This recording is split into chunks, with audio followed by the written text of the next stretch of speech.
አንዲት ሴት ፓርክ ውስጥ ብቻዋን ወንበር ላይ ወደ ተቀመጠች ትንሽ ልጅ ተጠጋችና ሰላም የኔ ጣፋጭ ሰው እየጠበቅሽ ነው ስትል ጠየቀቻት። ልጅቷም አባዬን እየጠበቅኩ ነው ሊወስደኝ ይመጣል አለች። ሴትየዋ ፈገግ አለችና እኔ እኮ የመጣሁት አንቺን ለመርዳት ነው እርቦሻል ስትል ጠየቀቻት። ልጅቷም በመጠራጠር አባዬ ከማላውቀው ሰው ጋር እንዳላወራ ነግሮኛል አለች። ሴትየዋ ግን አልጠረበሸችም። መልሳም እኔ እኮ እንግዳ አይደለሁም ይኸው ይህንን መጠጥ አባትሽ ነው የላከልሽ ጠጪውና ወደ መኪናዬ እንሂድ እኔ ቤት አደርስሻለሁ አለቻት። ልጅቷም አመነታችና አይመስለኝም እምትሆን አላምንሽም አለች።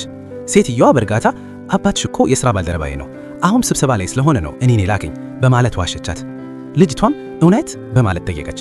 ሴትየዋም አዎ ዝም ብለሽ ጠጪው አሁን እየመሸ ነው እንሂድ አለቻት። ልጅቷም እያመነታች የመጠጡን ክዳን ከፈተች። እንደ ዕድልም ሆኖ ልክ ልትጠጣ ስትል በአቅራቢያው የነበረች አንዲት ሌላ ሴት ሁኔታውን ትከታተል ነበር። ታዲያ ነገሩ ስላላማራት እየሮጠች መጣች። የኔ ልጅ ይችን ሴት ታውቂያታለሽ? እናትሽ ናት ብላ በፍጥነት ጠየቀቻት። ልጅቷ ወዲያውኑ አይ አላውቃትም አለች።